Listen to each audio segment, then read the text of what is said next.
మన ప్రభువును రక్షకుడైన యేసు క్రీస్తు అతి శ్రేష్టమైన నామాన్ని బట్టి ఈ ఉదయకాల హోసన్న దైవ సందేశాలనే కార్యక్రమం వింటున్న దేవుని బిడ్డలైన మీకు శుభం కలుగునగాక. అందరికీ వందనాలు.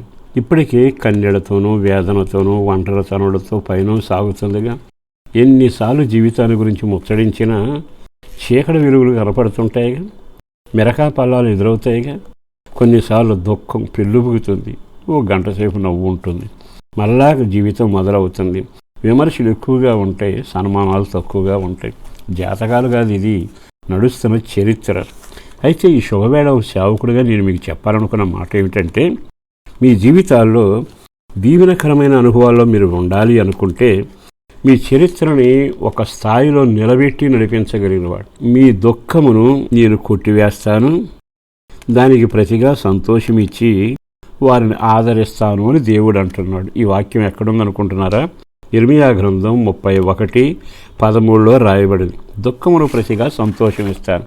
నీవెప్పుడైతే దేవుని అంటుపెట్టుకొని దేవుని కనుదృష్టిలో యథార్థంగా ఉంటే నీ దుఃఖాన్ని కాటా వేసి ప్రతిఫలం చేత నింపి దాన్ని తొలగిస్తాడు. నీవు దేవుని దృష్టిలో యథార్థవంతుడిగాను నమ్మకస్తుడిగాను కృపగలిగిన వాడు లేవు అనుకో. ఏడుస్తూ ఉంటే ప్రభు నిన్ను కనికరించలేడు. అందరికీ ఏడుపు వచ్చింది, నీకు వస్తుంది. కారణం ఏంటంటే వాళ్ళ ఆస్తి అంతా దుర్వ్యాపారం చేస్తే సత్పేల కుమారుడు కూడా ఏడుపు వచ్చిందిగా. ఏడుపు రావడానికి చాలా కారణాలు ఉన్నాయి. వెళ్ళగూడని మార్గాన్ని వెళితే శత్రువు చితక బాధితే ఒంటి మీద బట్ట లేకుండా పారిపోయిన సహవాస గుంపులు కనపడుతున్నారుగా.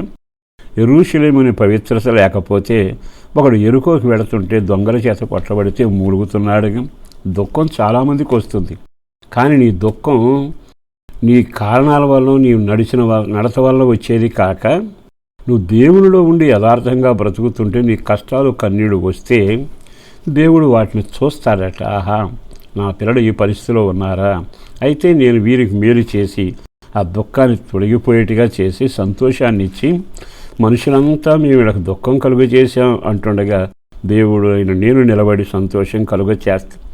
దానియేలు, షడ్రకు, మెషక్, అబేద్నెగోలను కన్నీటి చరిత్రలో ముంచాలని ప్రయాసపడి సింహబోన్లో వేశారు, అగ్నిగుండంలో వేశాను.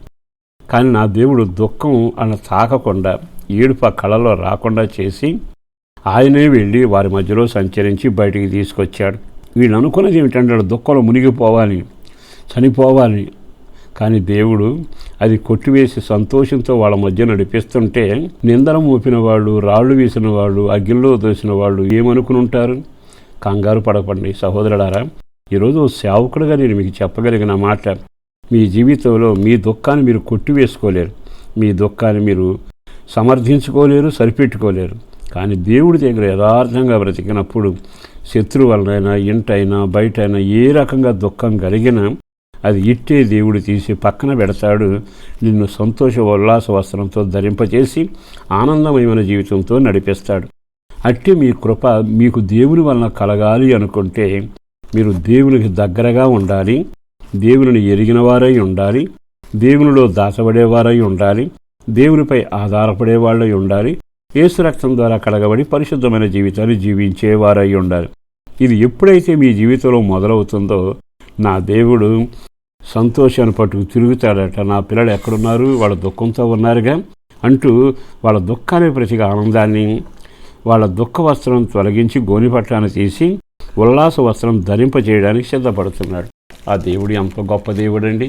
మరి ఈ రోజైనా ఈ మాటలు విన్నాక ఆయన నిన్ను వెతుక్కుంటూ వస్తున్నాడుగా. నువ్వేమనుకుంటావు? కర్మ, నా దేవుడు ఇట్లా పెట్టాడు అనుకుంటున్నావు. కానే కాదు, ఆయన ఉల్లాస వస్త్రం ఆనందంతో నిన్ను ముంచడానికి ఎదురొస్తున్న వేళ నీవు ఆయన ఎదురుగా వెళ్ళి తప్పిదాలు ఒప్పుకుని, అయ్యా నా బాధ ఇది, నేను తొందరపడి మాట్లాడాను, క్షమించమంటే అద్భుతం జరుగుతుందిగా.